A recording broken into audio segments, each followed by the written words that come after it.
Bonjour à tous et bienvenue dans ce Morning Bull Live. Nous sommes le 16 octobre 2023 et je crois que là on atteint des niveaux assez stratosphériques au niveau de l'ennui total. Je m'explique un petit peu. Ce matin, je me lève comme d'habitude à 4 heures du matin, je regarde les nouvelles, je me dis ah, l'Iran est en train de s'énerver.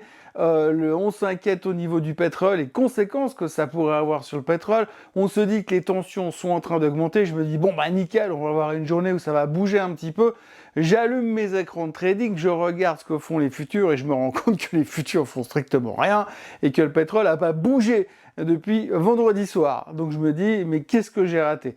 Bah en fait, on a l'impression que c'est pas que c'est en train de s'arranger sur le conflit israélo-palestinien, mais que nous, visiblement, pour l'instant, on s'en contrefout totalement sur les marchés. Et donc, du coup, on est un peu dans ce no man's land où finalement, il n'y a rien à dire. On attend juste que les choses bougent parce qu'après la macro de la semaine dernière, on va se taper la micro de la semaine qui arrive. Mais par contre, aujourd'hui, il n'y a pratiquement rien. En gros, on aurait mieux fait de fermer aujourd'hui, là, tout simplement, et revenir mardi, ou même mercredi à la limite, ou même jeudi, parce que jeudi, en fait, ça fera 36 ans qu'il y a eu le crash boursier, ça nous fera au moins un truc à raconter.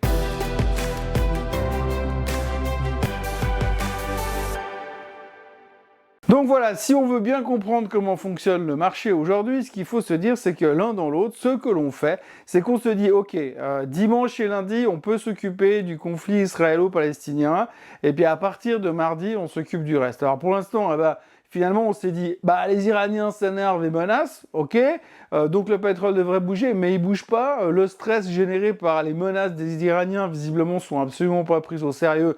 Et ni d'un côté ni de l'autre, les Israéliens, ils ont même pas mangé.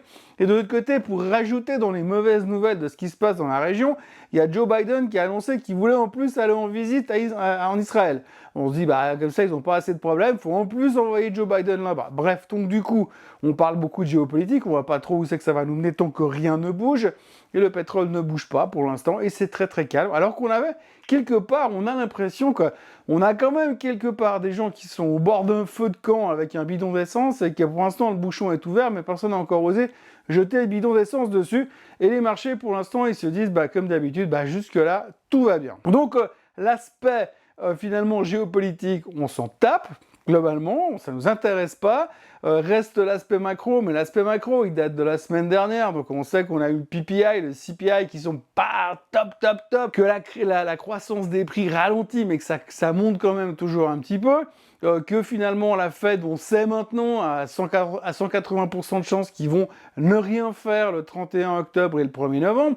Par contre, il y a un risque potentiel qu'ils fassent quelque chose dans le courant du mois de décembre, mais pour l'instant, on n'en sait rien parce qu'on va avoir besoin de la volée de chiffres macro qui viendra, mais après. Parce que là, il n'y a plus grand-chose. Bon, il y a le New York Empire State Manufacturing qui sortira cet après-midi, mais c'est pas ça qui va nous changer la vie. Il y a le trade balance en Europe qui va sortir cet après-midi, mais c'est pas ça qui va nous changer la vie non plus. Bref, donc du coup, on va devoir attendre pour les prochains chiffres macro.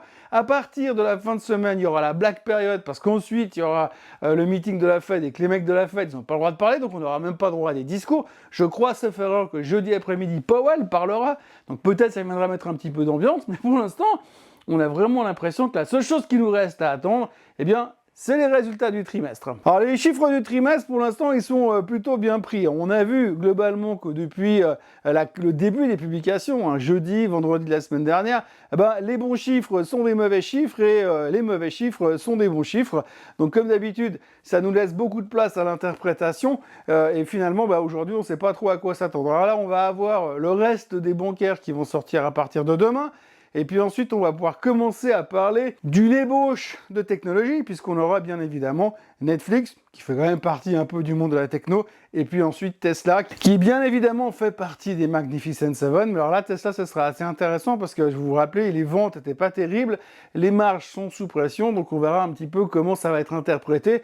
Alors bien évidemment, comme d'habitude chez Tesla, on sait que quelque part elle est surévaluée, mais tout sera une question d'interprétation, et c'est vraiment autour de ce mot-là que le marché se résume aujourd'hui. Tout est une question d'interprétation. Donc on attend de voir ce qui va se passer pour pouvoir l'interpréter. On attend que M. Powell vienne parler jeudi soir pour pouvoir l'interpréter. Et puis ensuite, on espère qu'entre deux, ça ne va pas dégénérer au côté géopolitique et qu'on puisse continuer à se concentrer uniquement sur ce qu'on maîtrise à peu près, à savoir la macro et la micro. Alors là, on est parti pour une semaine micro. Donc, vous le connaissez, ce graphique. On a les résultats trimestriels qui attaquent. C'est là-dessus qu'on va se concentrer.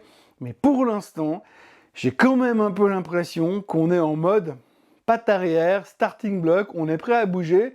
Mais pour l'instant, on n'a pas envie de bouger. Donc ça fait partie de ce lundi matin où je me dis, mais pourquoi je me suis levé? Qu'est-ce que je vais bien pouvoir raconter? Donc là, ça fait 5 minutes que je brasse de l'air. Et puis finalement, on n'est pas plus avancé qu'avant. C'est un peu ce qui se passe sur les marchés pour l'instant. On attend d'avoir une nouvelle information.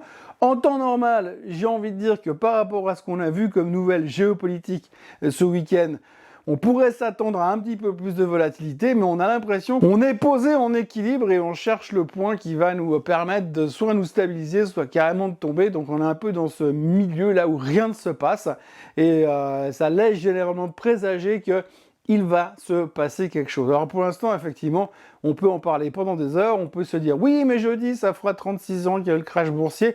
Oui, bah voilà, ça fera 36 ans, et qu'est-ce que ça va changer? Alors il y a pas mal de gens qui ont déjà analysé la chose pour dire « Oui, on est dans une situation assez proche de 1987 ». Alors, je sais pas, moi je viens de me rendre compte que j'étais là en 1987, ça faisait 4 semaines que je venais de commencer dans la banque, et donc le marché s'est pété la figure, donc ça a tout de suite donné l'ambiance.